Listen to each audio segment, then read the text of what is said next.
Sebelumnya kita mau menyembah terlebih dahulu. Sebelum firman Tuhan dibentangkan, kita nyanyikan besar anugerah-Mu.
Semakin bertambah kasih-Mu dalam kehidupan kami, semakin hari bertambah pula penyertaan-Mu dalam kehidupan kami. Sungguh Engkau Allah kami yang luar biasa, Engkau Allah yang tetap memperhatikan keberadaan kami. Ya Bapa, kami mengucap syukur kepada-Mu Tuhan.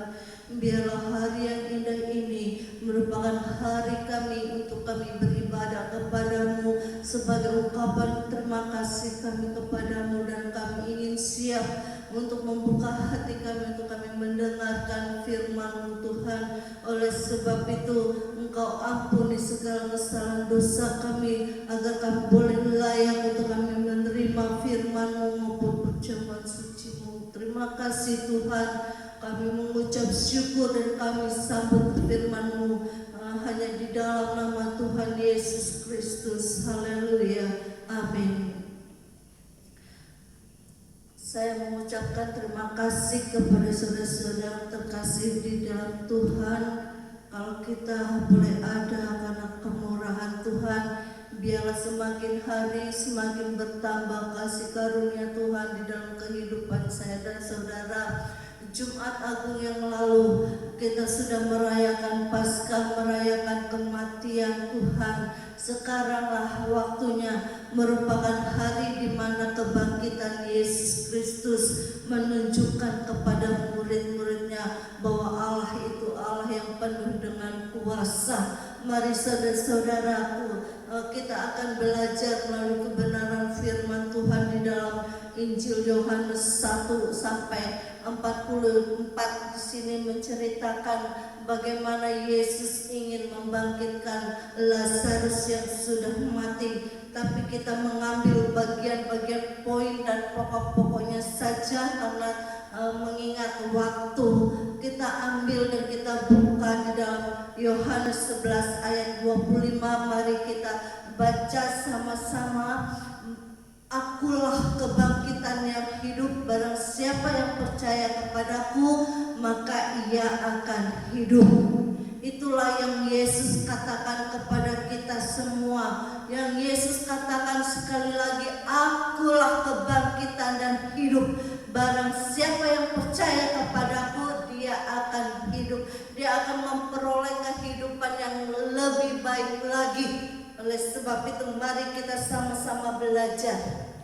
Bagaimana kalau Yesus sudah bangkit dari kematian? Marilah kita bangkit dari kerohanian kita untuk kita melihat kebesaran dan kuasa Tuhan yang dinyatakan di dalam kehidupan saya dan saudara secara pribadi. Mengapa Yesus katakan demikian? Akulah kebangkitan dan hidup. Karena di dunia ini sekarang masih banyak orang-orang yang masih meragukan kekuasaan Tuhan, kebangkitan Tuhan.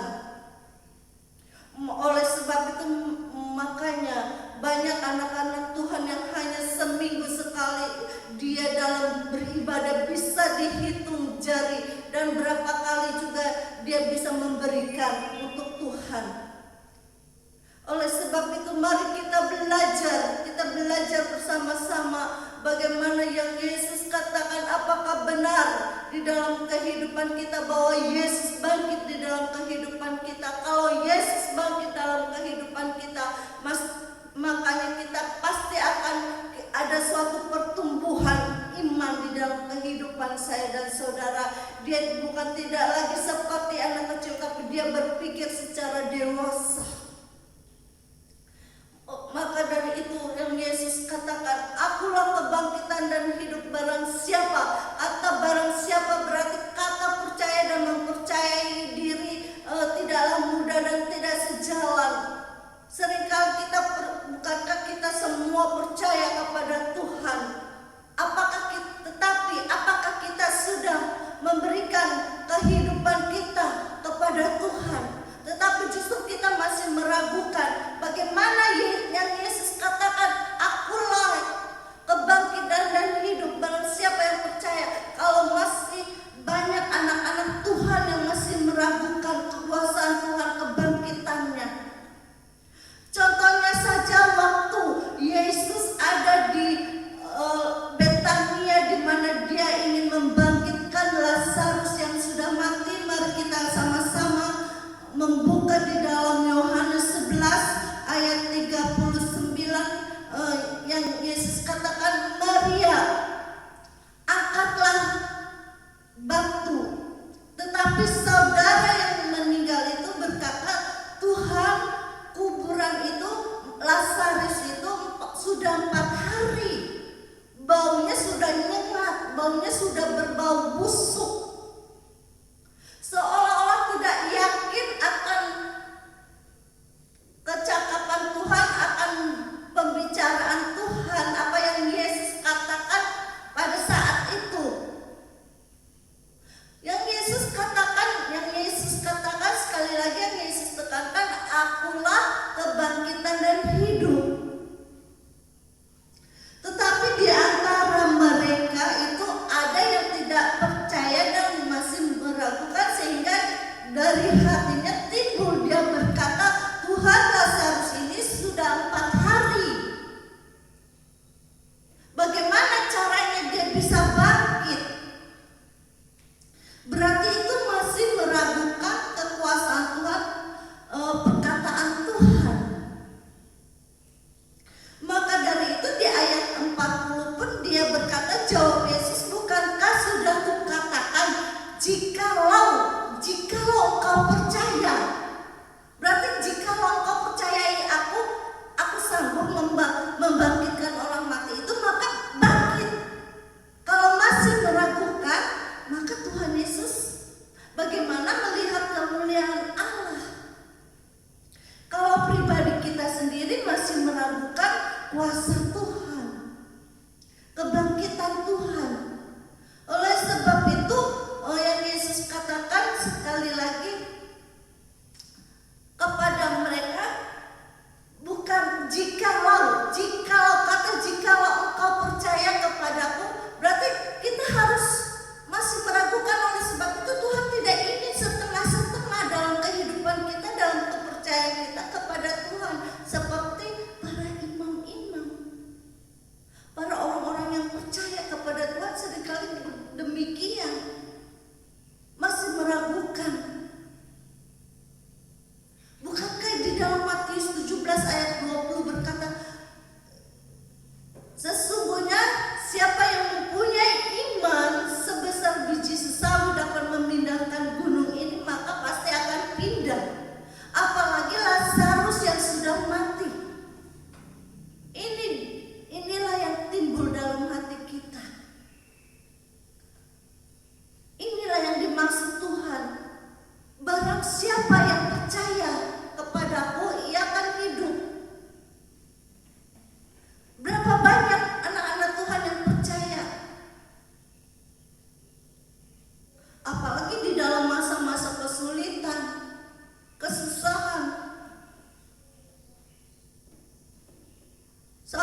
pengharapan, berarti tidak ada lagi yang namanya percaya kepada dukun-dukun.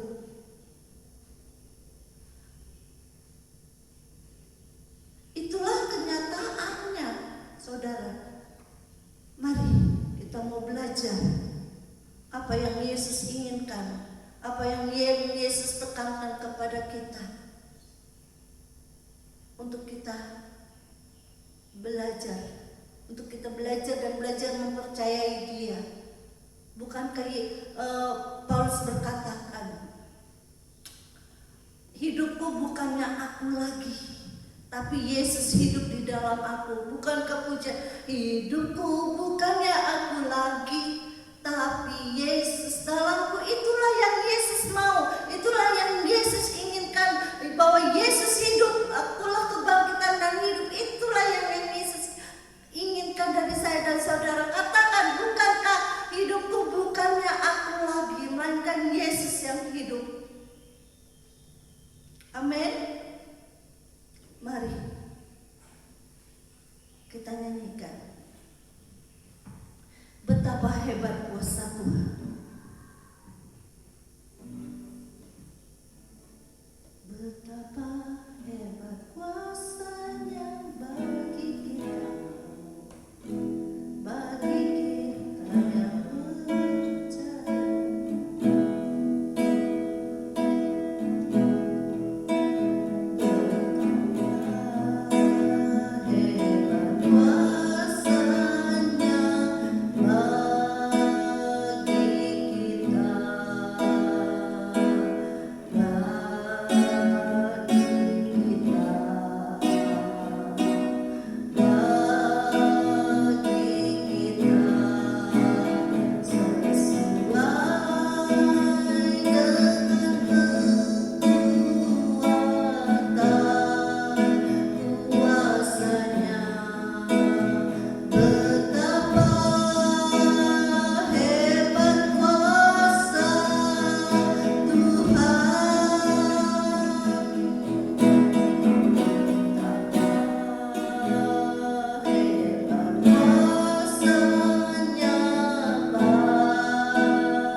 membangkitkan semangat kita untuk kita melihat bahwa kuasa Tuhan lebih besar daripada persoalan dan masalah yang kita hadapi pada saat sekarang ini. Marilah kita bersama-sama kita mau berdoa dan berdoa supaya apa yang telah terjadi di muka bumi ini, Tuhan, Engkau memberikan karya yang terbesar dalam kehidupan kita kepada bumi ini. Tuhan, kami tahu Engkau adalah Allah yang hebat, Tuhan. Terima kasih. Sebentar kami akan melayani perjamuan suci juga, Tuhan. Tolong kami serahkan semuanya dari awal hingga akhirnya dalam kuasa-Mu. Haleluya. Amin.